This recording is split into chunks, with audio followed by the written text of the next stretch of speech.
네, 오늘 날이 너무 좋아가지고요. 네, 오는데 전형적인 가을 날씨, 기분이 굉장히 좋았습니다. 저는 어제 잠깐 어디 가까운 산에 조금 이렇게 뭐 정상까지 못 갔지만 아이들하고 단풍 구경 좀 했습니다. 이번 주가 아마 절정인 것 같은 다음 주 하고 이번 주말에 어디 가까운 데라도 다녀오시면 좋을 것 같습니다.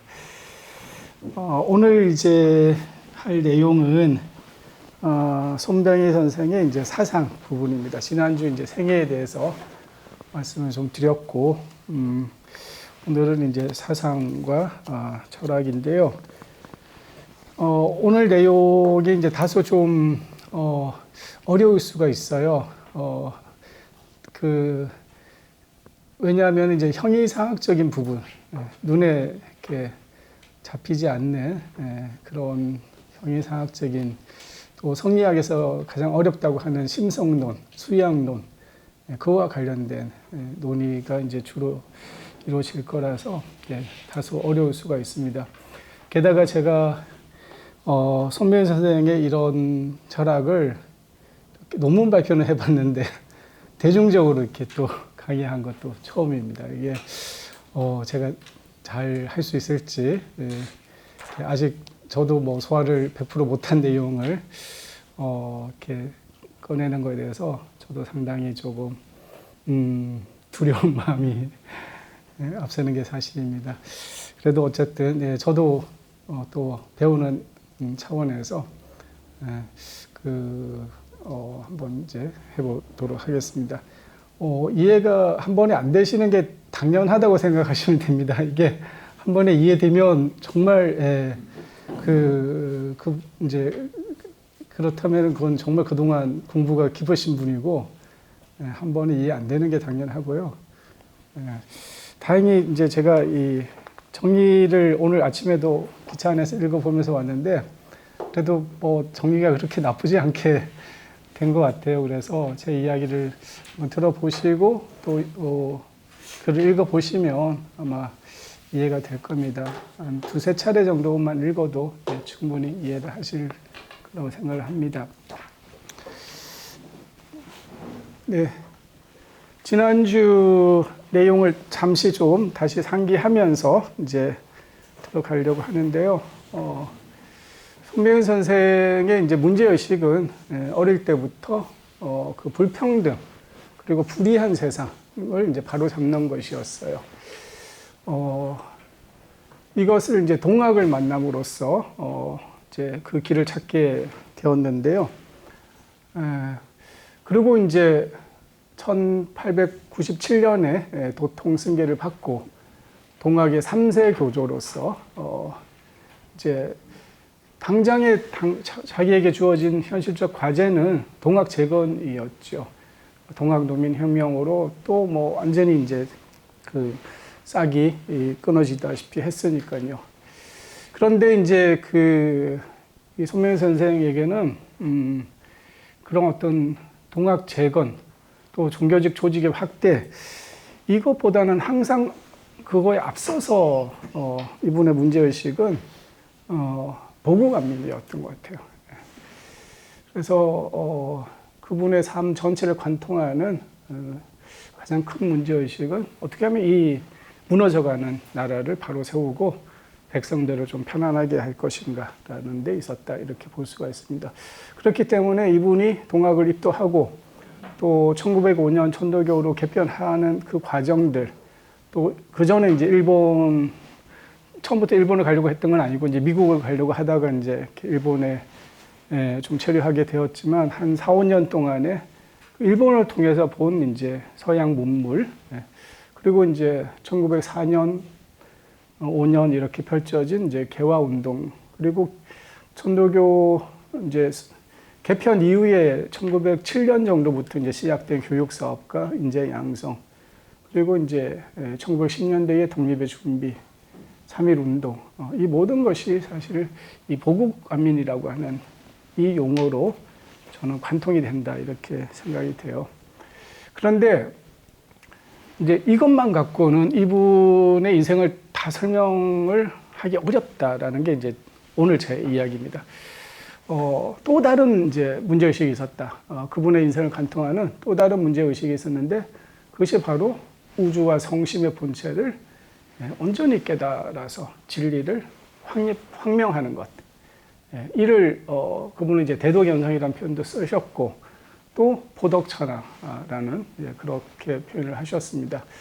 한마디로 말하면 이제 인간 완성이고 우리 동아시아 성인들이 추구했던 그 천인합일의 다름 아니다 이렇게 볼 수가 있습니다. 이를 관통하는 그의 핵심적 명제가 바로 인내천 그리고 이제 이신환성.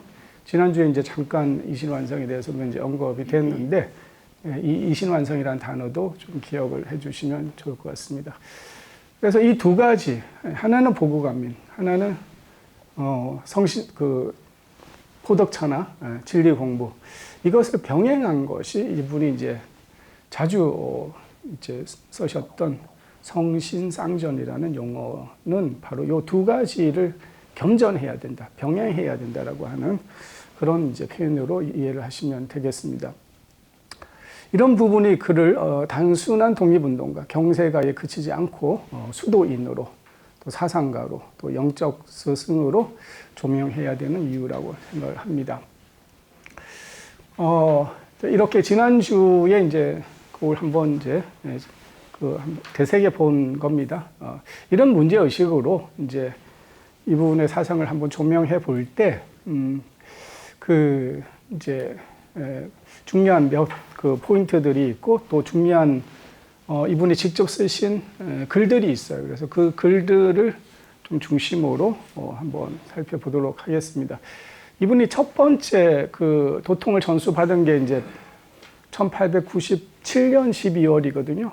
12월. 그러고 나서 이제 98년도 6월에 이제 해월이 돌아가시고, 그리고 이제 명실상부한 이제 동학의 3대 교주로서 이제 동학을 재건해야 되는 이제 그런 어떤 상황에서 제일 먼저 지은 글이 바로 각세진경이라고 하는 이제 이 글입니다. 길지 않기 때문에 경이라고 붙였지만은 뭐 그렇게 막 이렇게 양이 많은 분량이 아니고요. 한 뭐 A4로 해봤자 두세 쪽도 안 되는 그런 분량입니다.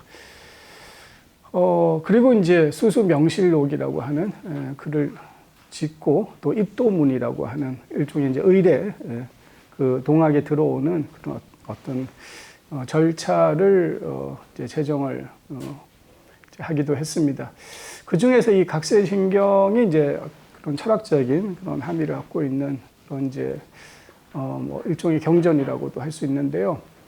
이 각세진경은 제자들이 묻고 거기에 대해서 이제 답하는 형식입니다. 이게 뭐 수은도 그랬고 또 해월도 뭐 주로 이제 제자들과의 문답을 기록하는 거죠.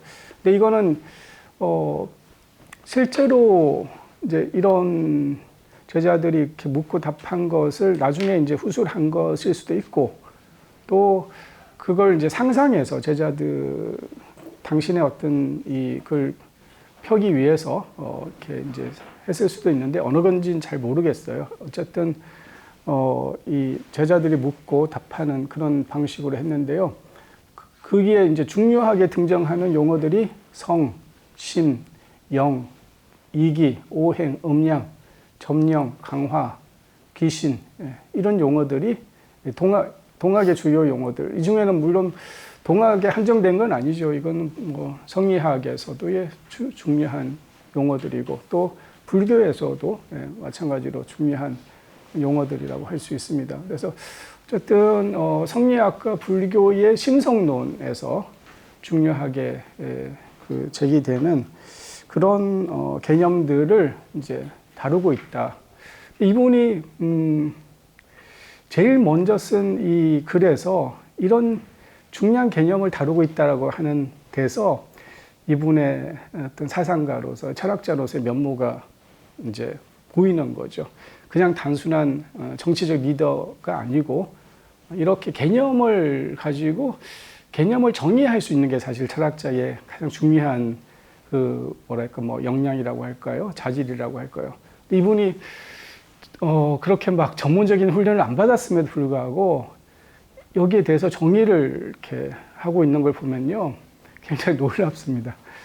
물론 이제 지금 제 나이쯤 되고 보니 이분이 이거 쓴 게 이제 39 정도란 말이에요. 예. 저도 뭐 성리학 공부도 하고 불교 공부도 이제 한 사람으로서 볼 때는 다소 어설픈 게 있습니다. 솔직히 말씀드리면 요 각세진경의 요 때에는 아직 완전히 이제 이렇게 깨달았다고 할까, 그 전이거든요. 그러니까 지난주 제가 언급했듯이 이분이 깨달으신 건 1910년 그 정멸굴에서의 이제 체험, 성령 출세에 대한 체험을 하고 온전히 이제 성심에 대한 걸 이제 깨쳤다고 저는 이해를 합니다. 그래서 이때는 이제 그것이 싹틀 이제 무렵이어서 그 개념이 아주 정확하지는 않다고 봐요, 제가 볼 때는. 하지만은 그래도 이 정도로 이렇게 정의를 해낸다는 건 쉬운 일이 아닙니다. 이렇게 영이 뭐냐라고 하는데, 기가 뭐라고 하는데, 기에 대해서 정의를 이렇게 쉽게 아무나 지금 뭐 철학 교사라고 해서 바로 이렇게 안 나오거든요. 예. 그런 점에서 이제 그런 주요 용어들을 정의를 하고 있는데, 이제 제자가 묻습니다. 어떻게 모든 사람들이 하늘을 모셨다고 할 수 있습니까? 하늘을 모셨다. 시천주가 왜 그런 겁니까? 이제 이렇게 물었더니 그 답변이 만물이 다 성품이 있고 마음이 있으니 이 성품과 이 마음은 하늘에서 나온 것이다. 그러므로 하늘을 모셨다고 말하는 것입니다. 모든 만물이 다 성품이 있고 마음이 있다. 사람만이 마음이 있고 성품이 있는 게 아니라 모든 만물이 성품이 있고 마음이 있다. 이제 이렇게 표현을 하고, 이 성품과 마음이 하늘로부터 온 것이기 때문에 그래서 하늘을 모셨다. 이렇게 이제 이야기를 하고 있습니다. 그리고 이제 성품, 이 성자를 이분은 이제 주로 성품이라고 이렇게 그냥 이제 주로 풀이를 하시는데, 성품의 정의는 음양이 합덕하여 체를 갖춘 것, 이렇게 이제 풀이를 하세요. 그리고 마음이라고 하는 거는 밖으로 점령이 있고 안으로 강화가 있는 것. 이게 이제 선생님이 시천주 시자를 내유실령 외유기화라고 할 때, 그걸 이제 이렇게 하늘의 어떤 기운과 영이 접해서 내 안에서 그런 어떤 의식, 이제 비로소 이 갓난아기로 태어나서 그 하늘의 영과 기가 접했을 때 생성되는 것이 우리의 마음이다라고 하는 이제 그 이야기입니다. 그래서 마음이라고 하는 거는 어떻게 보면은 심령, 해월이 이야기했듯이 심령이라고 하는 것이 나의 마음, 본래 이제 마음이다라고 하는 그 이야기라고 볼 수가 있습니다. 그래서 성을 음양이 합덕해서 체를 갖춘 것이라고도 하고, 천지의 정미로운 체, 이렇게 또 풀이를 하고 있습니다. 그래서 이 부분이 이제 이때부터 의암 소매 선생의 이 성개념이 조금 특이해요. 그러니까 이제 좀 이따가 다시 자세히 말씀드리겠지만은, 이 성이라고 하는 개념을 보통은 이제 인간만이 갖고 있는 그런 도덕적 본성, 주로 성리학에서, 그래서 천리가 봉구된 것, 천리가 내 안에 들어와 있는 것을 이제 성이라고 하고, 그걸 또 이제 나눠서 본연지성, 기질지성 하면서 이제 엄청난 조선 성리학의 이제 논쟁이 벌어지기도 한 건데요. 그 성을 이제 대부분은 내 안에 들어와 있는 도덕적 본성을 이제 의미합니다. 그런데 의암 선생 같은 경우는 이 성을 원래 그냥 우주의 어떤 본체의 개념으로 그렇게 이해를 했어요. 그래서 천지의 정미로운 체로 성을 이해하신다라고 하는 것을, 그러니까 이때부터 이게 이제 이 성이라는 개념을 이렇게 당신이 이해하시고, 그리고 이게 이제 일관됩니다. 나중에 성령 출세의 그 성, 또 이신환성의 그 성도 다 요 개념이에요. 그래서 불교랑도 조금 같은 용어를 쓰지만 불교의 성 개념하고도 다르고, 유아 성리학의 성개념하고도 다르다라고 하는 것을 이제 좀 이해를 하실 필요가 있는데요. 그리고 이제 영에 대해서도 정의를 하고 있어요. 빈듯 하나 천지에 가득하고 만물에 남기지 아니함이 없으며 비치지 않은 때가 없으며 고요하여 움직이지 아니하며 일어나면 밝고 어두우면 변화하여 스스로의 덕이 되고 스스로의 이치가 되는 천지의 힘이요 자연의 이치다. 영을 이렇게 정의하고 있어요. 그러니까 굉장히 아무튼 함의가 많은 그런 이제 근데요. 뭐 이걸 하나하나 따져서 이제 분석을 이제 해보면은 이게 뭐 이렇게 일관성이 있는지 없는지 뭐 이런 이제 이야기도 할 수 있겠습니다만은 그걸 떠나서 저는 이렇게 표현할 수 있다는 게 하여튼 저는 굉장히 놀랍다라는 생각이 들었어요. 이걸 읽으면서 저는 이제 뭐가 연상이 됐냐면은 수은 선생이 직위 개념을 이제 논학문에서 동양대조 논학문에서 이제 풀이를 하시면서 비어서대 신령함으로 가득 차서 모든 일에 간섭하지 않음이 없고 명령하지 않음이 없는 그런 혼돈한 하나의 기운으로서 이제 직위, 우주의 어떤 본체, 그 어떤 하나의 궁극적 실제를 이렇게 이제 표현을 하시거든요. 근데 이 기 개념 대신에 소매샘은 영이라는 표현을 더 좋아하시고 성이라는 표현을 좋아하시고 영이라는 표현을 그러니까 사실은 같은 거예요. 이렇게 기가 곧 본체의 기의 어떤 그런 기 중에서도 이제 좀 더 이렇게 본체의 기 그걸 뭐 장현거 같은 사람은 이제 태허라고도 하고 했던 그 차원입니다. 그걸 수은샘은 이제 직이라고 표현을 했고 그게 이제 궁극적 실제죠.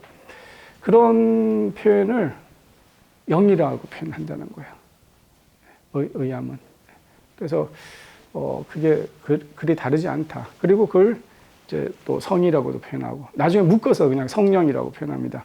그러니까 거룩할 성자가 아니고 본성 성자 성령을 씁니다. 이렇게 그 성령 출세에서 할 때도요. 그래서 우주에 가득 찬 하나의 영적 실제를 가리키는 용어이고요. 그 존재는 기운으로서 존재하며 무의와의 자연한 이시에 의해서 움직이는 하느님의 영입니다. 그러니까 영이라고 할 때 이 영도 있고 저 영도 있는 게 아니고요. 그냥 본체의 영, 하느님의 영 하나밖에 없다고 보는 거예요. 이게 굉장히 특이한 손병희 선생의 그 어떤 이해입니다. 영에 대해서 여러 개체의 영들이 예. 통할 수 있는 이야기죠. 뭐 똑같은 이야기라고 하기는 어렵겠습니다만은 우주를 하나의 어떤 그런 영적인 네트워크로 이제 본다라고 하는 점에서 이분은 뭐 그런 물리학이나 이런 걸 뭐 전혀 모르지만은 결과적으로 이제 상통할 수 있는 그런 개념이라고 볼 수가 있습니다. 그래서 이제 이 각세신경을 이제 한번 분석해 보자면 시천주를 심성론적으로 이제 해석을 하고 있다. 성심, 특히 이제 이 성이라고 하는 개념을 굉장히 중요한 그런 이제 개념으로 이렇게 등장시키고 있고, 그리고 또 하나 이제 영이라는 개념을 굉장히 중요하게 이렇게 이제 이렇게 이 영에 대해서 이제 정의를 하면서 그 개념화하고 있는 이 부분이 이제 각세신경의 특징이고, 이것이 어떤 소매 선생의 그 철학 사상에서 일관되게 이제 나타나고 있는데, 이게 이제 각세신경에서 처음 나타난다는 겁니다. 그래서 이 개념 하나하나를 뭐 이렇게 깊게 들어갔다 보면은 조금 이제 모호하기도 하고, 이렇게 그런 측면은 분명히 있는데, 하지만 이미 이때부터 이제 이분의 사상의 특징들이 나타나고 있다라고 볼 수가 있습니다. 그러고 나서 이제 1903년경에 이분이 이제 쓰신 또 하나의 경전이 이제 삼전론이라고 하는 이제 글입니다. 이때는 이제 일본에서 이제 있을 때죠. 1901년부터 이제 일본으로 가서 이제 당시의 망명객들, 조선에서 망명한 망명객들도 만나고, 그리고 조선과 일본과 또 중국의 이런 어떤 정계의 이런 인사들과 이제 두루 교류를 하면서 이분은 이때 가장 이제 관심 있게 탐구한 게 뭐냐면은 어떻게 조선을 정말 자주 국가로, 외세에 의존하지 않는 자주 국가로 다시 좀 이렇게 우뚝 서게 할 수 있을 것인가. 자주 독립 국가. 그리고 어쨌든 이렇게 좀 이제 스스로 이렇게 민생의 그런 안정을 다시 하고, 또 외교적으로도 이렇게 자주권을 다시 가져올 수 있는가. 여기에 이제 모든, 그래서 이때만 해도 상당히 이제 좀 요즘 말로 하면은 국가주의적인, 국가를 통치하는 어떤 정치 지도자의 그런 어떤 심정으로 나라를 걱정하는 이제 이런, 그래서 사실 이제 경세가라는 표현이 이제 이렇게 어울리기도 하는 그런 면모를 가장 잘 보여주는 글이 바로 삼전론이라고 하는 글입니다. 삼전이라고 하는 건 이제 도전, 재전, 언전을 말해요. 도전은 이제 사상 전쟁이고, 재전은 경제 전쟁, 언전은 이제 외교전이라고 할 수가 있는데요. 그 서문을 한번 이제 읽어 보겠습니다. 방금 천하대세가 운과 함께 나아가므로 사람의 기운은 더할 수 없이 강하고 기교는 더할 수 없이 정교하여 기계의 발달과 동작의 연습이 이에 극진하였느니라. 아무리 그러해도 강하다고 하는 것은 병력이 강하다는 것이 아니라 의에 나아가 굴치 않음을 말하는 것이요.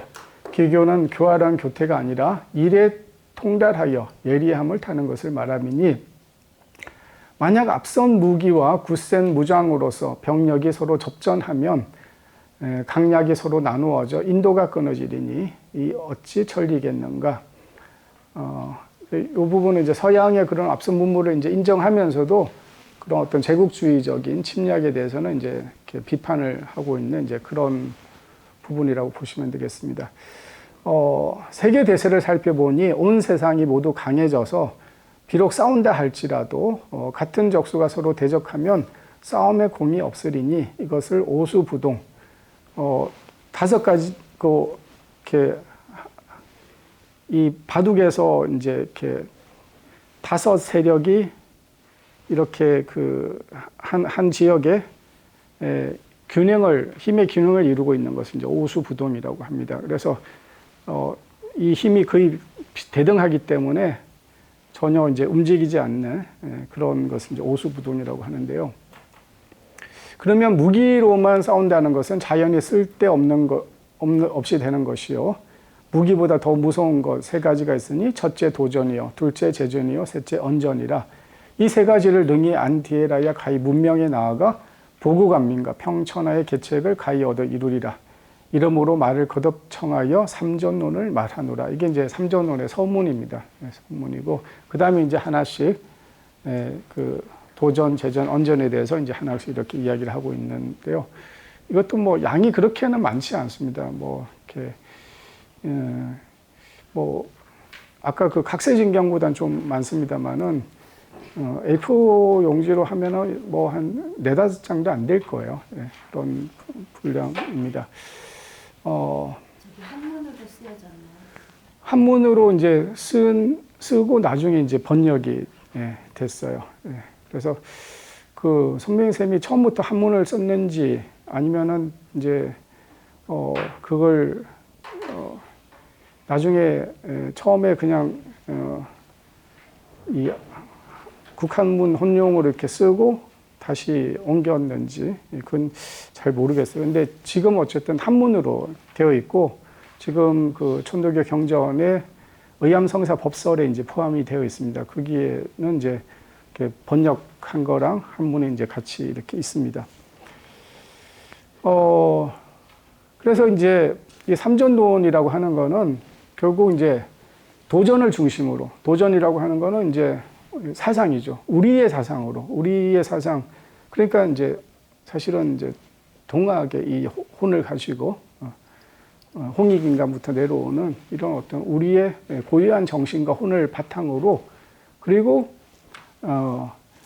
그런 제국주의적인 어떤 그런 이 힘이 아니고 이렇게 정말로 이 백성들을 편안하게 할 수 있는 백성의 그 민생을 재정을 튼튼하게 하고 민생을 제대로 챙길 수 있는 그런 이제 개척으로서의 재전 그리고 힘으로써 이렇게 다른 나라를 굴복시키고 이런 게 아니고 외교를 통해 대화를 통해서 이제 모든 그런 이 자주 독립국가를 건설하는 이제 이런 어떤 방법들을 제시한 글입니다.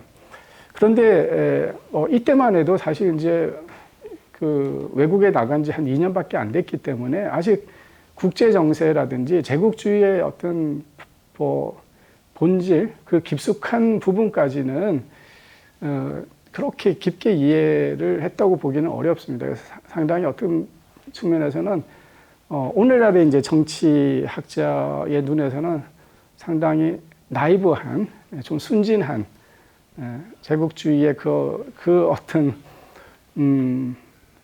뭐랄까 하여튼 그 얼마나 그것이 힘의 이 논리에 의해서 이제 좌지우지 되는지에 대한 그걸 깊게 뚫고 있지는 못한 게 아닌가 이제 이런 비판을 충분히 받을 수 있는 그런 이제 측면들이 분명히 있어요.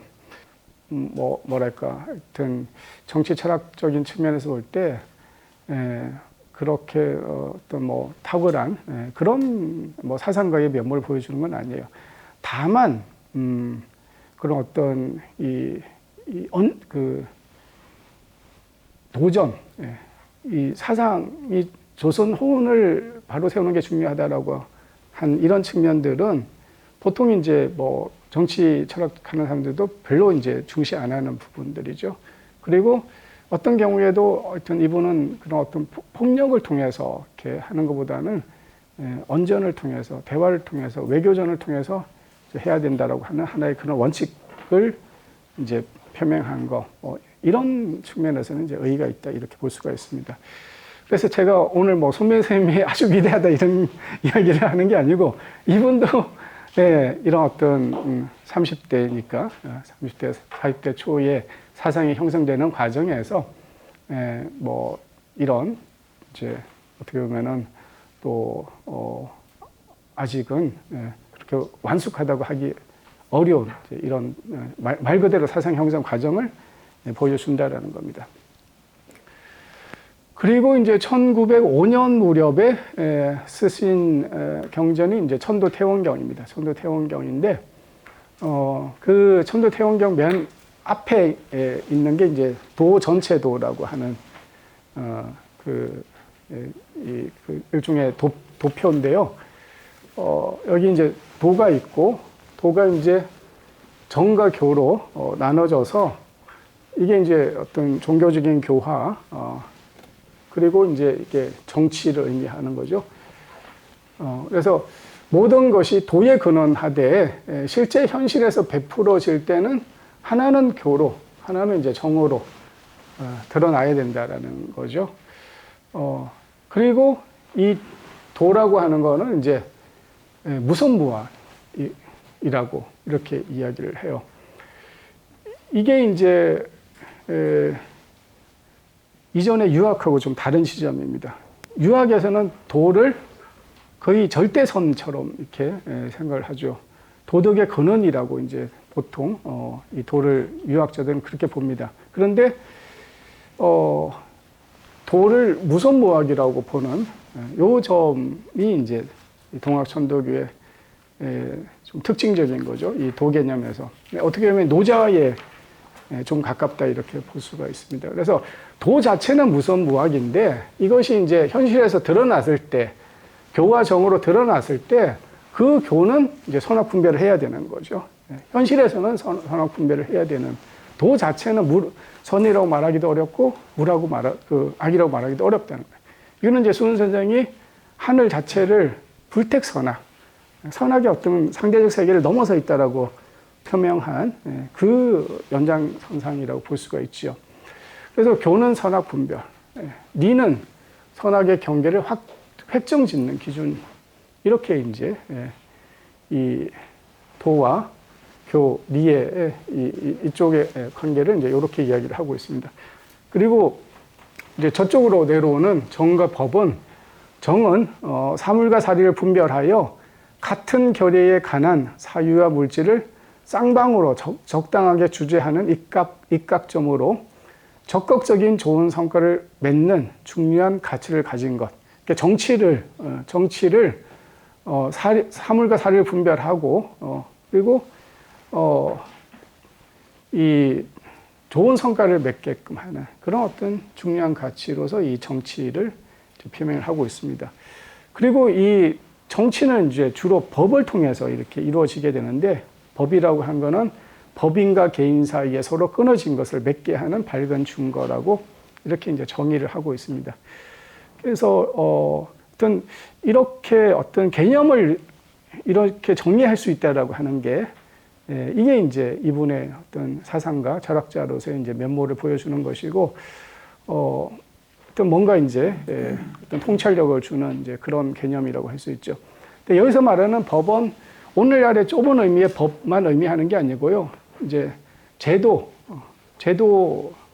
일반을 다 의미하는 그런 어떤 정책적인 부분까지 포함해서, 그래서 그냥 좁은 의미의 법이 아니고 그런 어떤 제도 일반을 이해하는 거라고 보시면은 더 좋을 것 같습니다.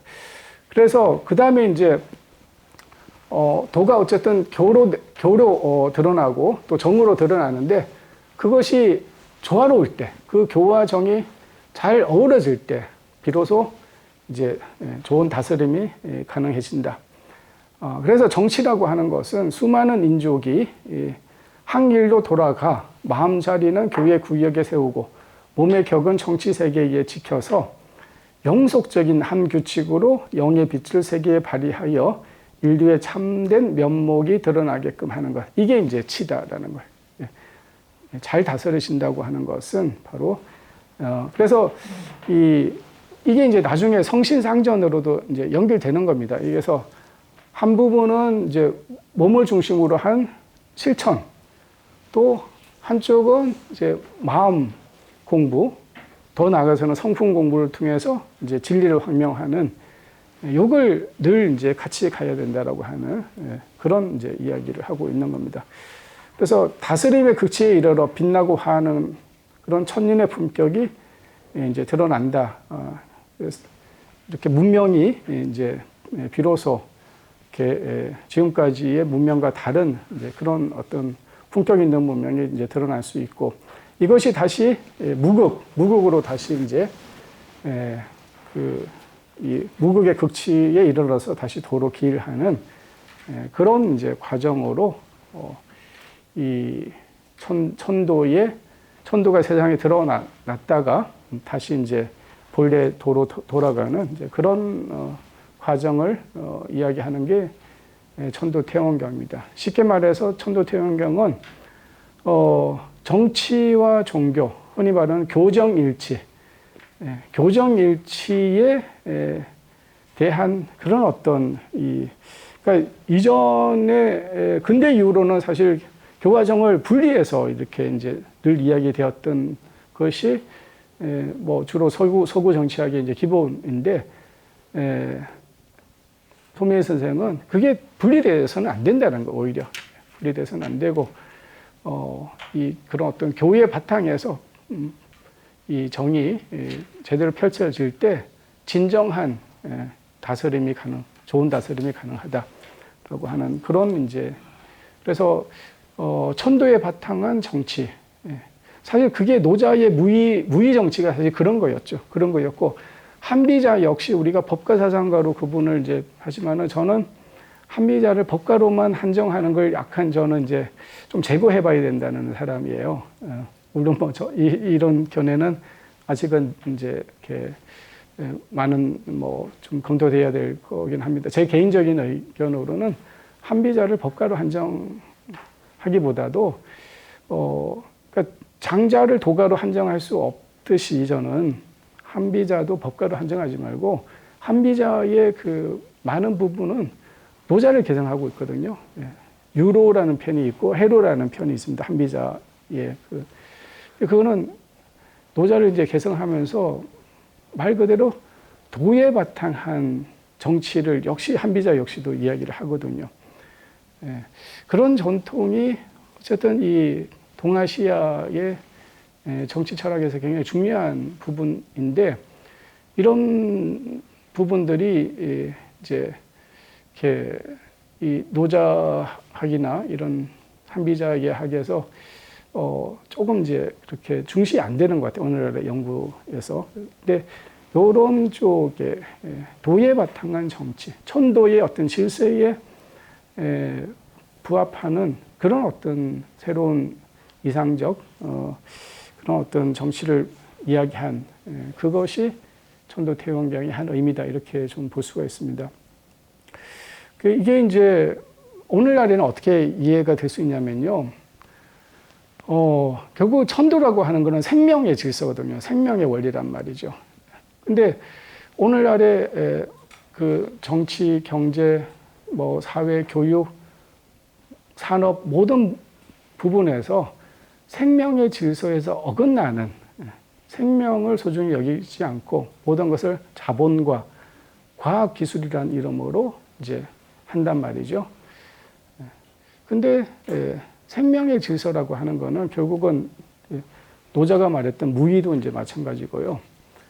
자연한 그 질서를 존중하는 생명의 본래 그러한 그 질서를 존중하는 그런 데 바탕한 정치, 그게 바탕한 경제, 그게 바탕한 교육, 그게 바탕한 어떤 뭐 농업, 의학 모든 것이 사실은 가능하다라는 거거든요. 그러니까 이 농사의 핵심을 알면은 굳이 농약을 안 치고 제초제를 안 하고 비료를 안 해도 가능한 농사. 이걸 이제 후쿠오카 마사노부라고 하는 일본의 그 농부가 이 자연농이라고 하는 이름으로 이제 그걸 이렇게 내놓기도 했죠. 그리고 그분을 많은 사람들이 현대판 노자라고 부릅니다. 무위라고 하는 그 막연한 어떤 개념을 실제 농사에서 구현했던 사람이거든요. 그런데 이제 농사에만 그 무위가 적용되는 게 아니고 사실은 저는 모든 영역에서 의학의 영역에서도 병이 나는 이유가 뭔지 지금은 모든 것을 그냥 약으로 이렇게 하는데 병이 나는 이유를 정확하게 알고 그것을 되돌리면은 병이 낫는 거 아니겠어요? 그러니까 이게 사실 병이 생기는 것도 자연의 일부거든요. 자연의 한 원리이고 그렇다고 본다면은 약 없이 병이 낫는 것도 자연의 한 섭리인 거지 이게 기적이나 이런 게 아니라는 거죠. 병이 생기는 거는 자연한 것인데 병이 낫는 것은 왜 자연한 게 아니겠어요? 그래서 사실 자연의학이라고 하든 뭐 대체의학이라고 하든 사실 그 원리는 분명히 있는 거거든요. 그 생명의 질서를 다시 되찾는 거. 생명의 리듬, 그걸 이제 기라고 기의 어떤 균형이 잃어버리는 게 질병이고 기의 균형을 다시 되찾는 거, 조화를 되찾는 게 그게 치유란 말이죠. 어떻게 보면 이제 한의학에서도 그렇게 보죠.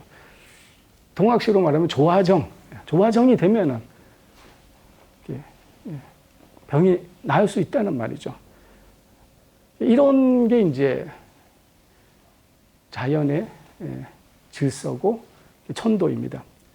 이걸 노자는 이제 정치에서도 이야기했던 것이고, 그걸 사실 나중에 이야기하겠습니다만은 천도교의 청년들이 1947년도에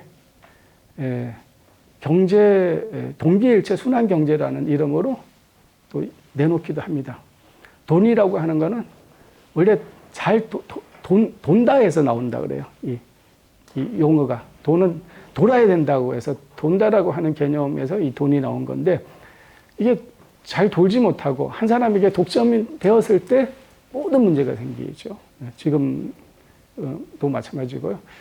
그래서 돈이 잘 돌게끔 하는 이제 순환이죠. 피가 잘 돌아야지 건강하듯이 돈이 잘 돌도록 하는 순환 경제를 역설한 것이 1947년에 동학천도교의 그 모든 것이 사실은 천도의 원리에 부합하는 제도를 고민하신 거예요. 근데 지금 우리의 문명이라고 하는 거는 이 근대 문명, 산업 문명, 자본주의 문명이라고 하는 거는 그런 생명의 원리에 오히려 어긋나고 거스르고 그것을 과학이라는 이름으로 또 자본이라는 이름으로 지금 이렇게 이제 하고 있는데 그 결과로 물론 이렇게 긍정적인 측면들도 많이 있고 합니다만은 또 어떤 부분에서는 이 생태계가 파괴되고 또 생명이 파괴되고 생명을 함부로 하고 이런 이제 현상들이 지금 일어나고 있는 게 아니냐. 그래서 동학에 하는 이야기가 딴 이야기가 아니고 예전 성인들이 하늘의 질서를 이 땅에 구현하려고 했고 특히 노자가 꿈꾸었던 그런 무위의 정치 또 한비자가 사실 이어서 그런 것을 저는 이제 정치를 굉장히 중시 여기면서 그런 어떤 이 천도의 정치를 저는 하려고 했던 사람이라고 생각해요. 그런 전통을 저는 이렇게 옛날 그냥 이거는 사상이라고 할 게 아니다. 이걸 어떻게 오늘날의 이런 어떤 이 서양의 문명과 다른 그런 어떤 좀 질서를 만들어낼 수 있는 것인가라는 측면에서 교와 정을 교정일치의 이런 어떤 사상이 이게 그냥 뭐 무시할 만한 내용이 아니다라는 이야기를 좀 드리고 싶습니다. 그 다음에 이제 뭐 이분 하면은 이제 뭐 인내천이죠. 손명희 선생님 하면은 이제 가장 대표적인 게 인내천인데 지난주에도 잠깐 소개했습니다만은 일본 제국신문에 이제 제일 먼저 이게 이제 이렇게 이 나오면서 이제 대고천하라고 합니다. 천하에 크게 이제 고했다고 해서 그때 내용이 이제 이겁니다. 도는 천도요 학인적 동학이니 예전의 동학이 지금의 천도교이다. 종지는 인내천이요. 그러니까 이렇게 이제 대고천하 하면서 종지를 인내천이라고 딱 이제 내세운 거예요. 강령은 성신쌍전이고 교정일치. 그러니까 이때부터 이미 이제 어느 정도 이렇게 금방 그런 내용들이 어느 정도 이제 그 일본에 있으면서 정리를 하신 거죠. 인내천, 그다음에 성신쌍전의 교정일치. 목적은 보궁안민, 포덕천하, 광재창생, 지작천구, 윤리는 사익여천, 수행도덕은 성경신. 이렇게 이제 동학의 핵심을 요게 간단한 몇 줄 안에 다 이제 담아서 옛날의 동학이 오늘의 천도교다. 천도교로 새롭게 이제 이렇게 태어난다라고 하는 그걸 이제 천하에 구한 것이 1905년 12월 1일입니다. 그때 이제 인내천이 공식적으로 등장하는 거예요. 그 이전에는 물론 해월 최시영 선생이 인시천이라는 표현을 쓰셨어요. 인시천이라는 표현을 썼지만 인내천이라는 표현이 공식적으로 등장하는 건 이게 처음입니다. 그래서 이도나는 이제 다음 주에 좀 더 이도나에 대해서 조금 더 이제 구체적으로 다룰 건데요. 이도나라는 분도 여러분들 이제 좀 기억을 하실 필요가 있습니다. 1920년대 가장 이제 중요한 사상가거든요. 이 이도나가 이제 인내천 용어의 성립에 대해서 언급한 부분이 있는데요. 천도교의 종지를 인내천이라고 한 것은 이제 의암성사, 손병희를 이제 의암성사라고 하는데요. 의암의 창언이니 이는 대신사, 체제우의 경전과 유사는 이제 용담유사를 말하는 겁니다. 동경대전과 용담유사에 있는 총정신을 표로서 발표한 거다.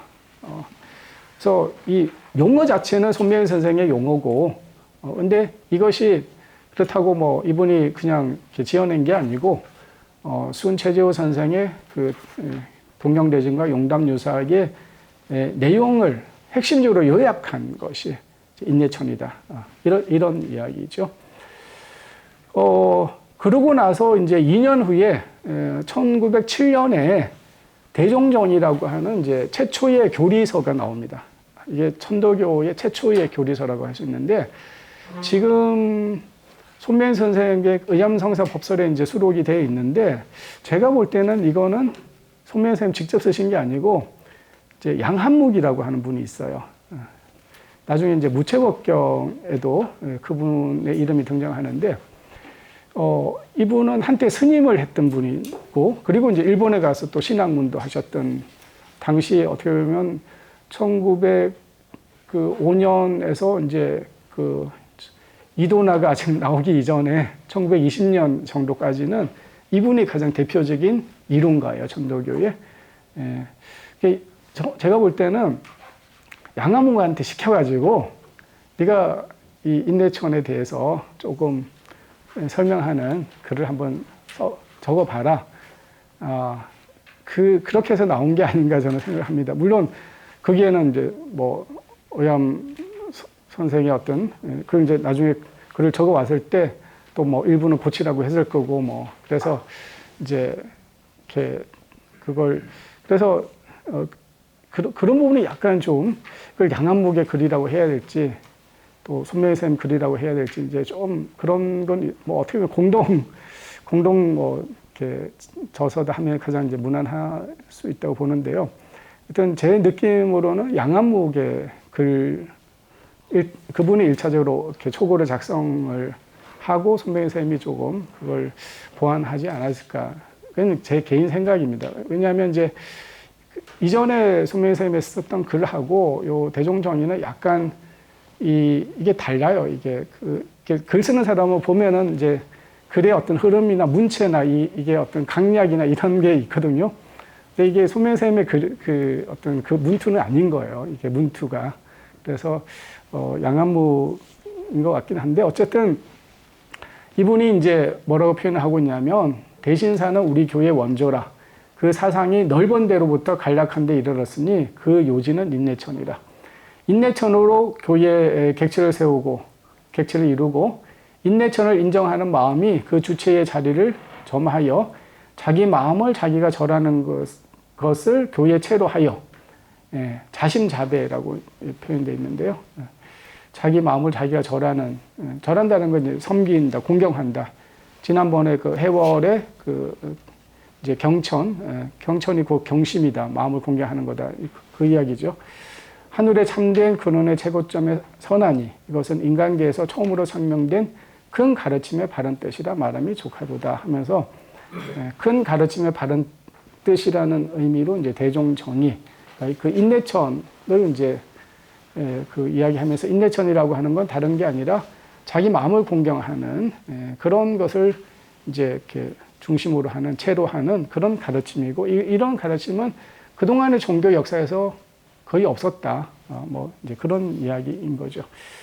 그래서 이런 이제 인내천을 중심으로 천도교의 종지를 세우고 그리고 이것을 인내천의 교리화 작업이 이제 이루어지는 거죠. 그래서 이전에 시천주 체험을 강조했던 데서 마음을 공경하는 이런 어떤 인본주의적 신앙으로 천도교는 약간의 성격의 변화가 이렇게 생겼다 이렇게 볼 수가 있습니다. 그래서 이제 천도교 하면은 다분히 이제 인본주의적 종교, 이제 인내천을 가장 대표로 하는 그런 요즘은 이제 동학 그래도 다 그냥 인내천으로 생각을 하잖아요. 이런 거는 사실은 이제 천도교에 와서 정립된 것이다.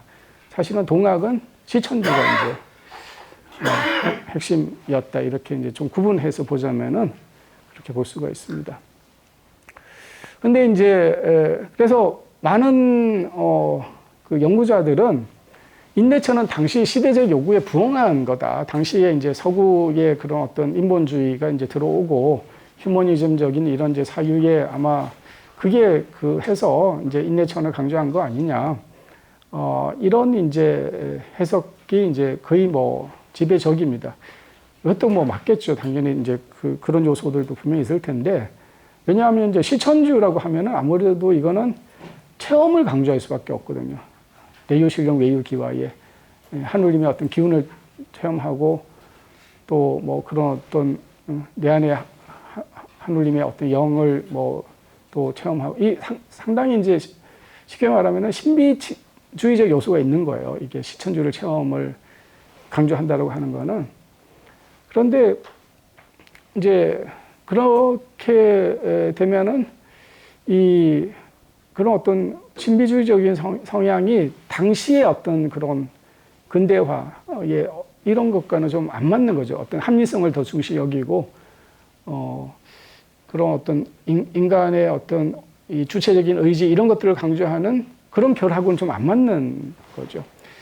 그래서 그런 이제 일종의 세속화가 해월로부터 일어납니다. 해월도 시천주 체험을 그렇게 강조 안 하고 이제 심적천이라고 해서 마음이 하늘이다라고 하는 걸 강조하고 내 마음을 잘 보살피는 것이 가장 중요한 거다라고 이제 이런 것을 이제 종교학에서는 세속화라 그래요.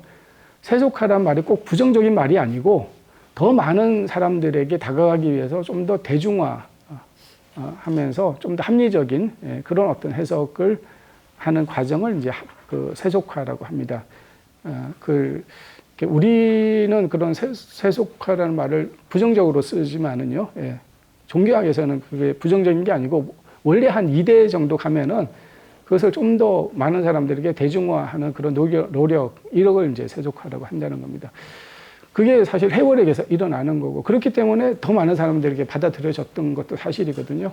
이게 이제 의암에게 와서 더 이제 그런 부분이 강화 되었다라는 거죠. 그런데 그런 측면도 있고 사상 내재적으로 보면 순수하게 이제 이거의 어떤 그런 어떤 이 사상이 갖고 있는 그 개념이 갖고 있는 내재적인 측면에서만 봐도 이 인내천이라고 하는 거는 시천주라는 개념을 계속 이제 이렇게 곱씹다 보면 결국은 하늘과 내가 하나가 되는 그런 심화가 일어날 수밖에 없다라는 거예요. 시천주만 해도 사실은 내 안에 하늘이 계시지만 분리되어 있단 말이죠. 그래서 김경재 교수님 같은 경우는 내유신령을 내재적 초월자 이런 표현을 썼단 말이에요. 내 안에 있지만 엄연히 나와 다른 어떤 초월자가 있다라는 측면에서. 그런데 그게 해월에 와서는 이제 심령이라는 용어로 통합되고 여기 이제 손병에 와서는 완전히 그냥 이제 인내천으로 이렇게 통합이 되는 이게 이제 내 안에서 이 시천주를 깊게 이렇게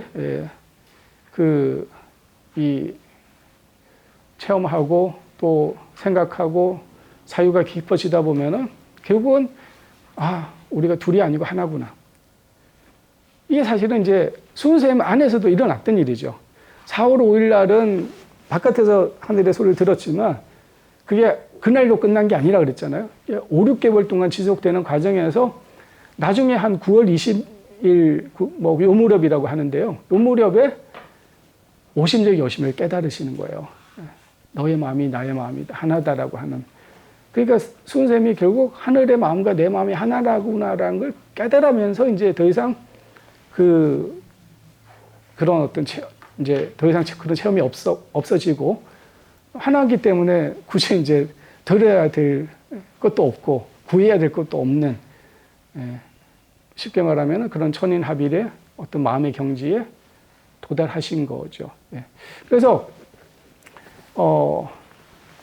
사실은 순쌤 안에서 이게 시천주와 인내천의 과정이 있었다라는 거예요. 천인관계가 그래서 획일적인 게 아니고 천인관계가 인간의 의식의 성장에 따라서 바뀐다라는 겁니다. 천인관계가. 그런 천인관계, 새로운 어떤 천인관계의 천명으로 인내천을 이해할 필요가 있다. 요렇게 좀 볼 수가 있습니다. 요게 이제 무처법경에서 이제 어떻게 표현하고 있냐면 천지 만물이 주객의 형세가 없지 아니하니 하늘을 주체로 보면 나는 객이 되고 나를 주체로 보면 하늘이 객이 되니 이를 분별치 못하면 이치도 아니고 도도 아니니라. 그러므로 주객의 위치를 두 방향으로 지정하노라. 사람의 근능이 하늘을 이기면 하늘이 사람의 명령 아래 있고 하늘의 근능이 사람을 이기면 사람이 하늘의 명령 아래 있나니 이 두 가지는 다만 본능의 균형에 있느니라. 대단한 이야기죠. 엄청난 이야기입니다. 이게 기독교 성경이나 이슬람의 그런 유신론적인 종교에서는 있을 수 없는 말이에요. 근데 우리가 이제 생각해 보면 우리가 부모님과의 관계도 마찬가지예요. 어릴 때는 오로지 부모님의 어떤 보호를 받고 그분의 어떤 말씀을 잘 이렇게 정말 받들어서 이렇게 해야 되지만은 이제 20살만 돼도 이제 그 일방적인 관계가 아니고 좀 수평적인 관계가 되죠. 그러다가 이제 또 부모님이 좀 노쇠해지시면은 오히려 이제 부모님을 돌봐야 되는 관계로 바뀌는, 그렇게 부모님과의 관계도 바뀌는 거예요. 그래서 관계가 그렇게 다르게 설정이 돼야 되지, 어른이 됐는데도 어린 아이처럼 이렇게 행동하면은 그건 이치에 안 맞는 거 아니겠어요? 마찬가지라는 겁니다. 신과의 관계, 천인 관계도 인간의 어떤 의식의 성장에 따라서 바뀌어야 된다는 거예요. 천인 관계가. 그 이야기를 소명희 선생님이 굉장히 중요하게 하고 있는 겁니다. 그래서 인내천의 의미는 인간의 하늘처럼 물론 존귀하다, 그 이야기이기도 하지만, 인간 존엄성에 대한 그런 어떤 천명이기도 하지만, 무엇보다도 인간이 주체된 그런 어떤 주체적인 신앙, 좀 전에 말했듯이 그런 성숙한 천인관계의 재정립이라는 측면에서 이해를 해야 된다. 저는 이렇게 이제 생각을 합니다. 그리고 이제 좀 전에도 시천주의 그런 체험. 근데 체험이라고 하는 거는요, 다 하지를 못해요. 암만 노력을 해도요, 체험을 못하는 사람들이 있습니다. 이 천도교에서도 수도를 하다 보면요, 이제 이런 어떤 하느님을 이렇게 기운으로 체험하는 이런 걸 이제 강령 체험이라고 하는데, 강령을 한번 이렇게 모셔봐야지 이렇게 시천주를 이제 이렇게 납득할 수 있다고 이제 굉장히 강조를 하는데, 한번 열심히 해도 어떤 사람은 3일 만에 이렇게 어떤 떨림을 경험하기도 하는데, 몇십 년 중에도 체험을 못하는 사람이 있어요. 그래서 체험이라고 하는 거는 참 주관적인 것이고 또 정말 내밀한 것이고 해서 이게 이제 참 어려운 거예요. 이 불교에서도 이제 이렇게 화두선을 다 잡는다고 해서 다 이게 되는 게 아니란 말이죠. 견성을 다 하지도 못하고 정말 소수만 하죠. 그래서 이제 어떤 면에서는 그걸 이제 단번에 깨치는, 한번 체험하면은 진짜 뭐 다른 설명이 필요 없죠. 그냥 그걸로 이제 정말 하느님이 정말 실제하시는구나 하면서 그걸 한번 체험한 사람은 변화가 일어납니다. 실제로 어떤 인격의 변화가 일어나고 삶에 대한 태도가 달라지고 사람을 대하는 태도가 달라져요. 스님 그런 어떤 선종에서 한번 그렇게 견성 체험을 한번 하면은 정말로 이제 평범했던 사람이 정말 비범한 사람이 되는 것처럼. 근데 이제 그게 그렇게 쉽지가 않다는 거예요. 그런 체험이라고. 보편적이지 않다는 겁니다. 그래서 이제 주자도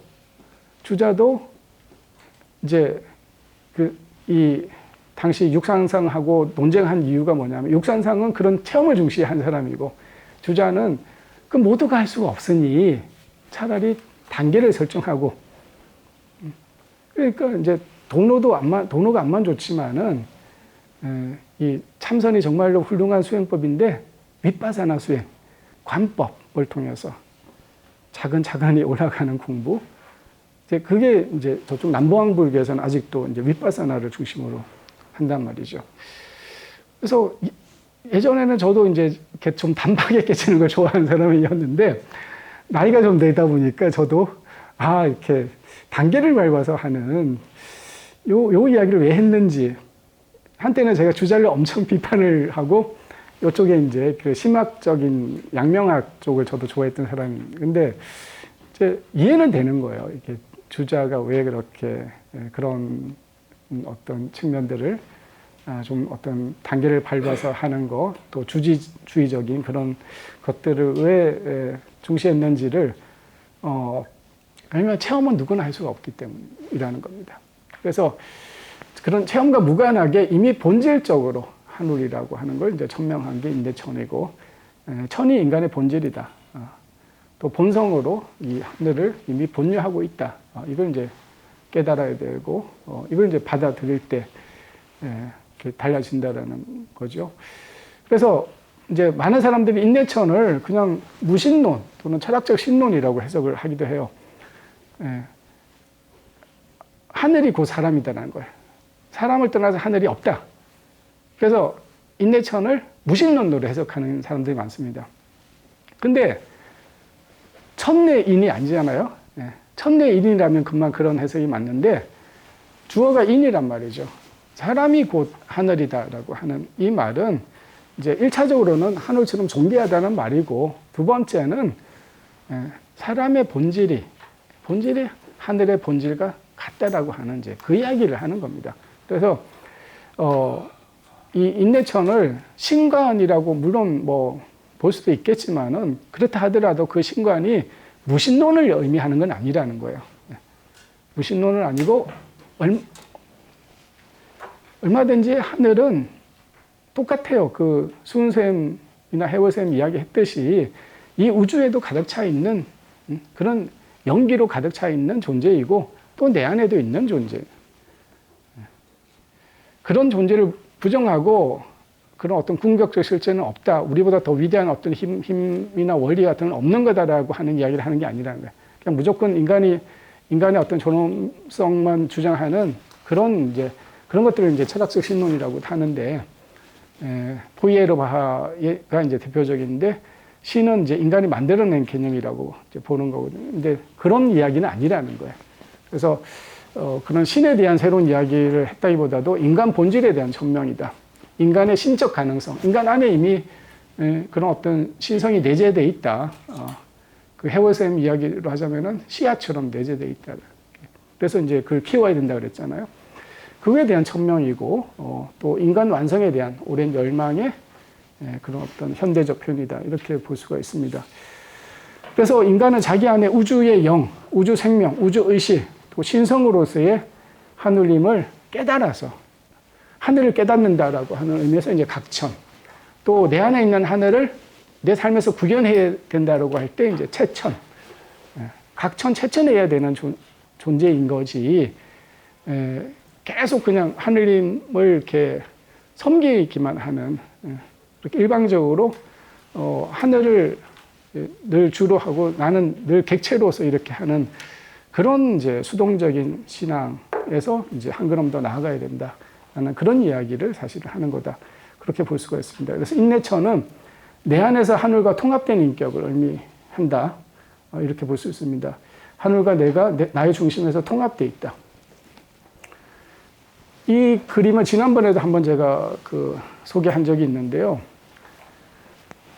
이게 이제 우주 공간으로 볼 수 있고, 이게 우주의 기운, 우주의 영, 뭐 이렇게 볼 수가 있습니다. 근데 사람으로 보면 이게 사람 몸이고, 사람의 마음이고, 사람의 성품, 내 안에 있는 본성, 이렇게 볼 수가 있어요. 근데 사실은 이 전체를 이제 하늘이라고 볼 수 있는데, 갑자기 넘어갔지.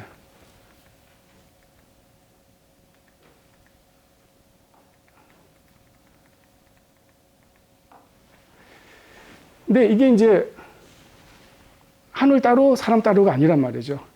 이 공간 안에 내가 지금 놓여져 있는 것이고, 이 공간 안에 하늘의 기운도 있고 하늘의 영도 있는 그런 말이죠. 그리고 그게 나를 중심으로 보면은 내 안에 하늘 기운과 하늘의 영이 내 안에 통합되어 있는 거죠. 그죠? 네. 그래서 이 자체가 하늘과 나, 우주와 내가 통합되어 있는 걸 상징하는 겁니다. 나의 성품이기도 하면서 이게 우주의 성품이기도 하고, 우주의 어떤 본질로서, 뭐 직이라고 표현해도 되겠습니다만은, 뭐 영이라고 표현해도 되는 거고요. 네. 내 안에 통합되어 있는. 그리고 그게 기운을 통해서 이제, 그러니까 이 공간 안에 사실은 보이지 않지만은 여기에는 에너지로 가득 차 있고, 또 보이지 않지만 그게 마치 접혀져 있는 주름처럼 이 안에는 어떤 우주에 보이지 않는 의식의 차원이 있는 거죠. 그런 보이지 않는 우주의 의식이 에너지로 통해서, 기운을 통해서 드러난 게 지금 우리가 보는 이런 물질이란 말이죠. 그래서 이거는 이제 빔 프로젝트 본체랑 같은 원리라고 제가 지난번에도 말씀드렸고, 근데 이제 뭐가 다르냐? 빔 프로젝트 본체가 저기 있는 게 아니고, 바깥에 외재적으로 있는 게 아니고, 이 안에 있는 거예요. 이 안에 하늘의 영이 있는 거기 때문에. 그래서 여기서 우주가 열리고, 우주가 다시 이쪽으로 닫히는 거예요. 그래서 우주가 나로부터 확장되었다가 나로부터 수렴돼요. 이게 이제 그 인내천의 의미라고 그렇게 이해를 하시면 되겠습니다. 조금 쉬었다가 다시 하겠습니다.